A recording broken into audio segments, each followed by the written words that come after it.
दोस्तों, कैसे हो आप। आज की कहानी है पत्नी का सम्मान। शादीशुदा लोगों के लिए एक सीख। निधि, तुम भी कहाँ जरा सी बात लेकर बैठ गई। कम से कम तुम तो समझो। अगर मैं ऐसा ना कहता तो लोग मुझे जोरू का गुलाम समझने लगते। आखिर मुझे भी तो अपने परिवार के सामने अपना सम्मान बनाए रखना है। अरविंद निधि को अपनी बात समझाते हुए बोला। ये कैसा सम्मान है अरविंद, जो मेरा अपमान करने पर मिलता है।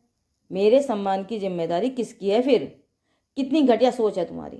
अपने सम्मान के लिए मेरा अपमान कर रहे हो। निधि अरविंद की बात का जवाब देते हुए बोली।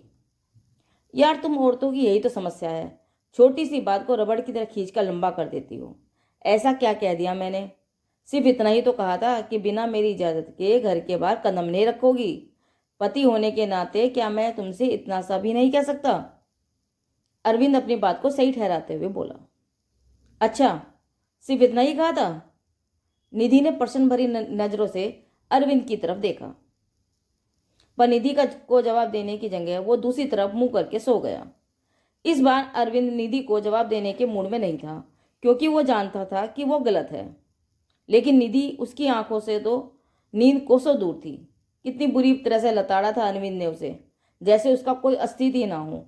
अपनी माँ और बड़े भाई के सामने अपनी टेक दिखाने के लिए किस तरह से उससे बात कर रहा था। एक पल भी नहीं गवाया ये कहने में कि अगर बाहर कदम भी रखा तो तुम्हारी टांगे तोड़कर रख दूंगा। भला कोई इस तरह अपनी पत्नी से बातें करता है। अब समझ में आ रहा था कि इस घर में उसकी जेठानी जानकी क्यों दबी दबी सी रहती है। बात सिर्फ इतनी सी थी कि शाम को जेठानी जानकी और निधि रसोई में काम कर रही थी। उस समय जानकी की 3 साल की बेटी राशि बाहर बरामदे में खेल रही थी। सासू माँ भी वहीं बैठकर अपनी आस पड़ोस की महिला मंडली के साथ पंचायत कर रही थी। अचानक खेलते खेलते राशि बरामदे में बनी हुई सीढ़ियों से नीचे गिर गई। हालांकि सीढ़ी दो ही थी, लेकिन नीचे रखे गमले में सिर टकरा गया और उसके सिर पर चोट लग गई। इस कारण राशि जोर जोर से रोने लगी, लेकिन सासू माँ से यह भी नहीं हुआ कि जाकर उस बच्चे को उठा तो ले। जब तक जानकी दौड़कर बाहर आई तो देखा राशि के सिर में खून बहने लगा है। यह देखकर जानकी ने अपने पल्लू से उसके सिर को दबाया ताकि खून बहना बंद हो जाए। तब तक निधि भी बाहर आ गई, लेकिन तभी सासू माँ बोली, अरे कुछ नहीं हुआ है। दोनों के दोनों काम छोड़कर बाहर आ गई हो। ये देखकर जानकी तो कुछ नहीं बोली, पर उसकी आंखों में आते आंसू बहुत कुछ बोल गए। ये निधि से बर्दाश्त नहीं हुआ। वो तो शुरू से ही बागी स्वभाव की रही थी। वो बोली, अम्मा जी, राशि को कितनी चोट लगी है, देखिए खून बह रहा है, उसे अस्पताल लेकर चलिए। अरे कुछ नहीं हुआ इसे, लड़की जात है। इस छोटी मोटी चोट से कुछ नहीं होता। लड़कियां तो पल जाती हैं। थोड़ा सा नारियल का तेल लगा दे, सब सही हो जाएगा। कहकर अम्मा जी अपने महिला मंडली से फिर बातें करने लगी। लेकिन निधि से बर्दाश्त नहीं हुआ कि अपनी ही पोती को रोता देखकर उनका दिल नहीं पसीज रहा, जबकि उसका उनका खून तो रुकने का नाम ही नहीं ले रहा था। और ये तो सिर की चोट अलग है। वो आनन फानन में अंदर कमरे में गई, अपनी अलमारी से कुछ पैसे निकाले, बाहर आकर जानकी गोद से राशि को लिया और पैदल ही नुक्कड़ की तरफ चल दी। नुक्कड़ पर पहुंचकर वहां से ऑटो लेकर राशि अस्पताल लेकर गई और उसकी मरहम पट्टी कराई। लेकिन इधर सासू माँ गुस्से में भर चुकी थी। उन्हें बिल्कुल अच्छा नहीं लगा कि उनकी सखियों के सामने उनकी बहू ने उनकी बात काट दी और अपनी मनमानी करते हुए घर से बाहर निकल गई। जब तक निधि राशि का इलाज कराकर वापस आई, तब तक अरविंद और उसके बड़े भैया सुरेंद्र घर पर आ चुके थे और सासू माँ ने उन्हें हर बार नमक मिर्च मसाले के साथ परोसी थी। जैसे ही निधि राशि को लेकर घर में घुसी, वैसे ही अरविंद ने उस पर चिल्लाना शुरू कर दिया। तुम्हारी हिम्मत कैसे हुई अम्मा की इजाजत के बगैर घर के बाहर जाने की। थोड़ा सा इंतजार नहीं कर सकती थी, जो अकेली ही घर के बाहर निकल गई। हम लोग आ ही तो रहे थे घर पर। उसकी बात सुनकर निधि एक पल के लिए तो हैरान रह गई। तब तक जानकी भाभी आकर राशि को उसकी गोद से ले गई। फिर वो अरविंद से बोली, राशि के सिर में चोट लगी थी, वो दर्द के मारे तड़प रही थी। ऐसे में क्या तुम लोगों का इंतजार करती रहती मैं। कितना खून तो बह चुका था उसका। अरे तो थोड़ी देर में कुछ ना होता उसे, जो मेरे मना करने के बावजूद घर के बाहर निकल गई। इतनी औरतों के सामने मेरी बेइज्जती कर दी। क्या सोच रही होंगी वो लोग। मेरी बहू तो मेरी सुनती ही नहीं है। सासू माँ बीच में ही बोली, आपको लोगों के सामने अपनी इज्जत की पड़ी है। आप राशि की दादी हैं। मेरी जगह राशि को लेकर तो आपको भागना चाहिए था, लेकिन आप तो।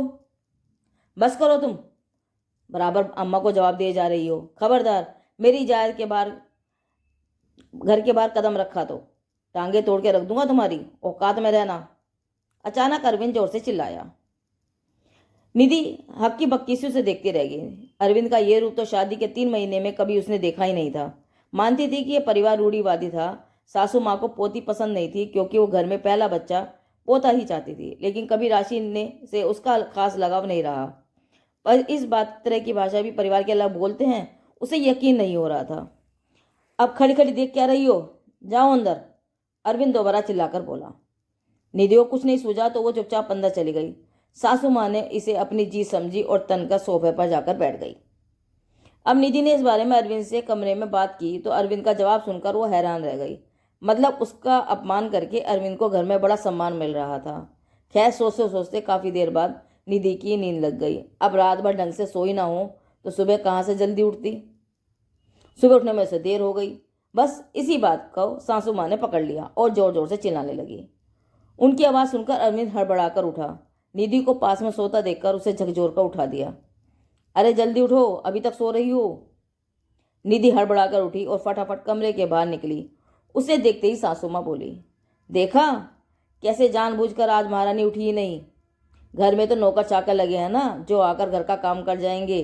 भला ये बहुओं के ससुराल में सोन रहने के लक्षण हैं। निधि को गुस्सा तो आ ही रहा था, पर जवाब न देकर वो सोए में जाने लगी। सिर दर्द तो वैसे ही हो रहा था। सोचा पहले चाय पी ले। तभी अरविंद भी बाहर आकर निकल आया। उसे देखकर सासू माँ ने अपनी आवाज़ ऊंची करते हुए कहा, देख ले अरविंद, तेरी बीवी के लक्षण। यहाँ सास बोले जा रही है, पर ऐसा नहीं है कि उसे जवाब तो दे दे। मुंह उठाकर सीधे रसोई की तरफ चल दी। अरे मुझसे बात नहीं करना चाहती तो साफ साफ कह दे। सासू माँ की बात सुनकर अरविंद गुस्से में निधि से बोला, अम्मा तुमसे कुछ बोले जा रही है, तुम जवाब क्यों नहीं दे रही हो? अम्मा को जवाब दे दोगी तो घिस जाओगी। कल जब मैंने जवाब दिया था तब भी आप ही तो बोल रहे थे कि जवाब पर जवाब दिए जा रही है, और आज मैं चुप हूं तो भी समस्या है। आखिर मैं करूं तो क्या करूं? निधि ने कहा। उसकी बात सुनकर अरविंद गुस्से में चिल्लाकर बोला, बस करो, तुम ज्यादा जवान चला रही हो। अगर अब एक शब्द बोला तो तुम्हारा मुंह तोड़। चुप करो, तुम पत्नी हो तुम्हारी, कोई गुलाम नहीं जो इतनी बदतमीजी से मुझसे बात कर रहे हो। निधि के इस जवाब से अरविंद हक्का बक्का रह गया। वहीं सासू माँ बोली, हे भगवान, अपने पति तक से जवान लड़ा रही है ये।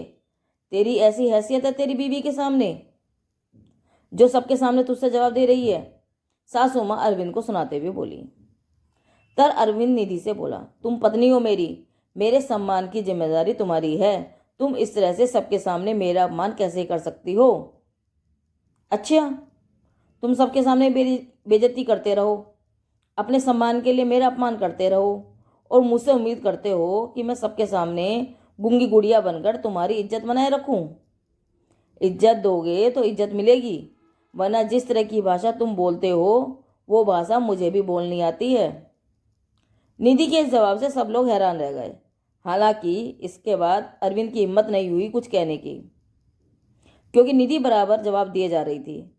उसके बाद निधि को तेज जबान वाली बहू, बदतमीज बहू, कई तरह के नामों से पुकारा गया।